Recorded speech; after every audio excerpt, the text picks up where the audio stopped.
জোরে বলেন কার উপর? আল্লাহ নামটা আপনাদের ভাল লাগে? আল্লাহর জিকির যে করছেন কেমন লাগে? সবাই মিলে গলা ছেড়ে আল্লাহরে ডাক দেন তো, বলেন আল্লাহ। আরো জোরে আল্লাহ। প্রাণ খুলে একসাথে ইয়া আল্লাহ। আল্লাহ নাম যতই জপি ততই মধুর লাগে, নামে এত মধু থাকে কে জানি তো আগে। আল্লাহ নাম যতই জপি, ও নাম জপে প্রিয়তম, ও নামে জপে মজনু সম, ওই নামে পাপিয়া গাহে হৃদয় গোলাপে বাগে। আল্লাহ নাম যতই জপি, সুবহানাল্লাহ বলেন।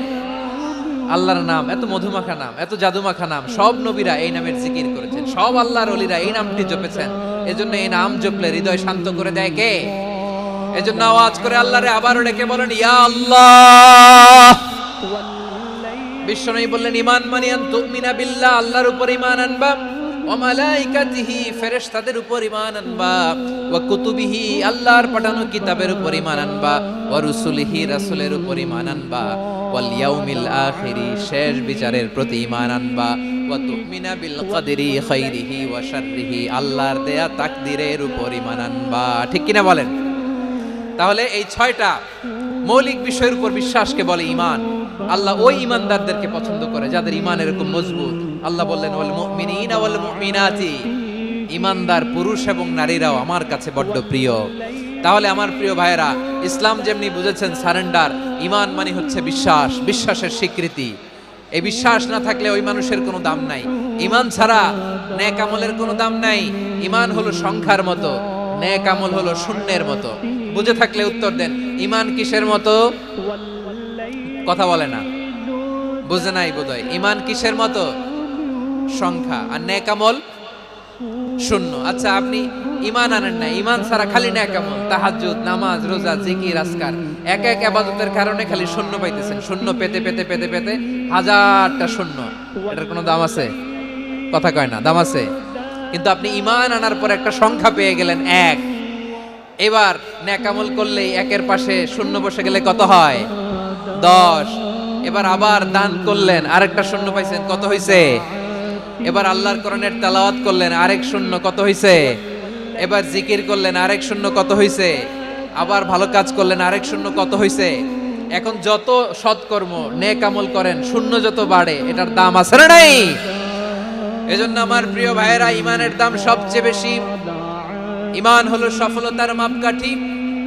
টাকা যার বেশি সে সফল নয়, এই সমাজে দাপট যার বেশি সে সফল নয়, এই সমাজে খ্যাতি যার বেশি সে সফল নয়, যার হৃদয়ে ঈমান আছে, বিশ্বাস আছে, সেই সফল। ঠিক কি না? এজন্য রব্বুল আলামিন বলেন কদ আফলাহাল মুমিনুনাল্লাযীনা হুম ফি সলাতিহিম খাশিউন, সফল হয়েছে তারা, ঈমান এনেছে যারা।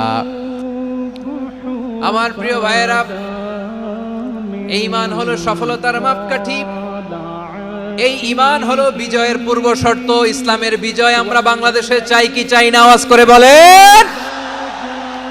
রব্বুল আলামিন বলেন ওয়ালা তাহিনু ওয়ালা তাহজানু ওয়া আনতুমুল আ'লাউনা ইন কুনতুম মুমিনিন। তোমরা চিন্তিত হয়ো না, ভেঙে পড়ো না, হতাশ হয়ো না, চিন্তিত হয়ো না, তোমাদেরই বিজয় হবে যদি তোমরা মুমিন হও। ঠিক কিনা বলেন? আপনারা কি অত্যাচার, আযাব, জুলুম দেখে ভয় পান? হ্যাঁ, নবীদের উপর অত্যাচার ছিল কি ছিল না? সাহাবাদের উপর ছিল কি ছিল না? এজন্য কোনো অত্যাচার, হুমকি, দামকি, জেল, জরিমানা মুমিনকে তার ঈমানের রাস্তা থেকে এক বিন্দু পরিমাণ পেছনে হটাতে পারে না। চিল্লায় বলো ঠিক কিনা? আমরা জেনে বুঝেই এই রাস্তায় এসেছি, এই রাস্তা থেকে আমাদেরকে কেউ পেছনে সরাতে পারবে না। চিৎকার করে বলেন ঠিক কিনা? আল্লাহ আমাদেরকে সুসংবাদ দেন ওয়ালা তাহিনু ওয়ালা তাহজানু ওয়া আনতুমুল আ'লাউনা ইন কুনতুম মুমিনিন। হতাশ হয়ো না, নিরাশ হয়ো না, ভেঙে পড়ো না, তোমাদেরই বিজয় হবে যদি তোমরা মুমিন হও। এজন্য ঈমানের পথে আমরা থাকতে চাই কি চাই না? তাহলে ইন্নাল মুসলিমিনা ওয়াল মুসলিমাতি, আল্লাহ বলে যে নারী এবং পুরুষ আমি আল্লাহর বিধানের সামনে আত্মসমর্পণ করে তাদের আমি ভালোবাসি। আবার যে নারী এবং পুরুষ আমার উপর, আখিরাতের উপর, নবীর উপর বিশ্বাস স্থাপন করে তাদেরকে আমি ভালোবাসি। বিশ্বাস হলো সবচাইতে দামি, ঠিক কি না? তাহলে মুসলিমিন মুসলিমাত গেল, মুমিনিন মুমিনাত গেল। এরপরে আল্লাহ তাআলা বলেন ওয়াল কানিতিনা ওয়াল কানিতাত, অনুগত নারী ও পুরুষ, অনুগত, obedient to Allah, they present their highest loyalty to Allah, যারা আল্লাহর সামনে নিজেদের আনুগত্যের সর্বোচ্চ নমুনা পেশ করে, যারা আল্লাহর সামনে অনুগত হয়ে অটল থাকে, আল্লাহর আনুগত্যে নিজেকে যারা পেশ করে তাদেরকে বলে কানিতিন কানিতাত, অনুগত বান্দা এবং বান্দি, অনুগত পুরুষ এবং নারী। কি ভাইরা থামবেন না আপনারা? না মুনাজাত দিয়ে দিই নাকি? মুনাজাত দিয়ে দিই। থামবে না তো, ওনারা তো নিয়ত করেই ফেলছে থামবে না, আমারে উঠানোর আগ পর্যন্ত থামবে না। রোজা রেখে 1টা ঘন্টা এরকম ধাক্কাধাক্কি করলে হবে? হবে? হ্যাঁ, জায়গা না পেলে আস্তে আস্তে সরে যাবেন, চলে যাবেন। একে অপরকে কষ্ট দেওয়া ঠিক হচ্ছে না প্রিয় ভাইরা, একটু থামেন, আমার কথা আলোচনাটা শেষ করতে দেন।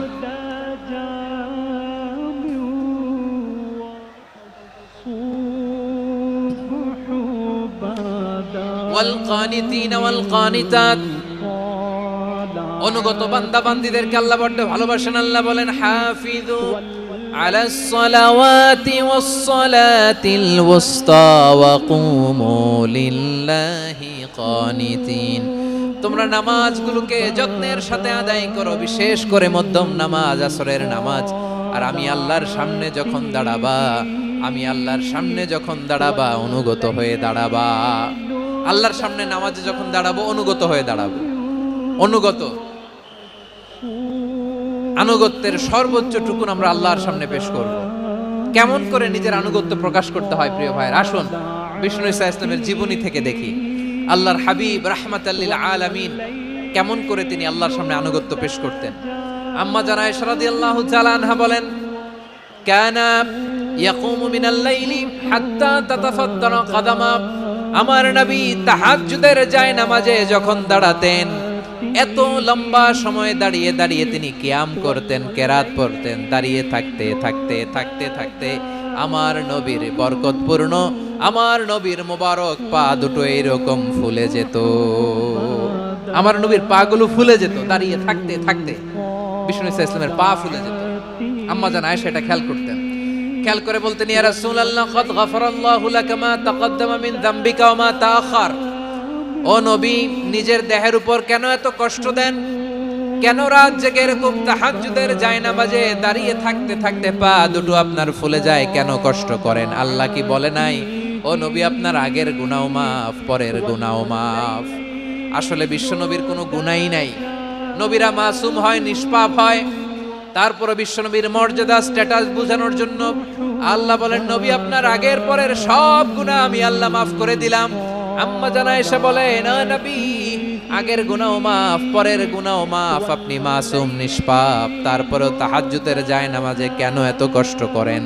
বিশ্বনবী জবাবে বলেন আফালা উহিব্বু আন আকুনা আবেদান শাকুরা, ও আয়েশা আমি কি শুকরগুজার বান্দা হব না? আমি কি শুকরগুজার হব না? আল্লাহ আমার সব মাফ করে দিয়েছে, ঠিক আছে, আমার গুনাহ নাই, ঠিক আছে, কিন্তু আল্লাহর নাজ নেয়ামত ছাড়া তো এক মুহূর্ত আমার পক্ষে বেঁচে থাকা সম্ভব না। সে আল্লাহর নেয়ামতের শুকরিয়া হিসাবে আমার কি শুকরগুজার হওয়া উচিত না? আফালা উহিব্বু আন আকুনা আবদান শাকুরা, আমি কি শুকরগুজার বান্দা হব না? ও আমার ভাইয়েরা, বিশ্বনবী ঠিক এমন ভাবে আনুগত্যের নমুনা দেখাতেন। এখানেই শেষ নয়, আম্মা জানা এসে বলেন তাহাজ্জুদের জায়নামাজে দাঁড়িয়ে থাকতে থাকতে ফালাম ইয়াজাল ইয়াবকি হাত্তা বাল্লা লিহিয়াতাহু, আমার নবী কেরাত পড়তে পড়তে কাঁদতে কাঁদতে দাড়ি বেয়ে বেয়ে ওনার পানি ঝরতো। আরেক জায়গায় এসেছে হাত্তা বাল্লা হাজারাহু, নবীর জামা ভিজে যেত চোখের পানিতে। অন্য বর্ণনায় এসেছে হাত্তা বাল্লাল আরদা, সিজদায় লুটিয়ে পড়ে যখন বিশ্বনবী কান্না করতেন বিশ্বনবীর চোখের পানি দিয়ে জমিন ভিজিয়ে যেত, জমিন ভিজিয়ে দিতেন। কি আনুগত্য, কি আনুগত্য! এরপরে নামাজ শেষে দোয়ার মধ্যে বিশ্বনবী বলতেন আল্লাহুম্মা ইন্নী আবদুক, ও আমার আল্লাহ আমি আপনার দাস, ওয়া ইবনু আবদি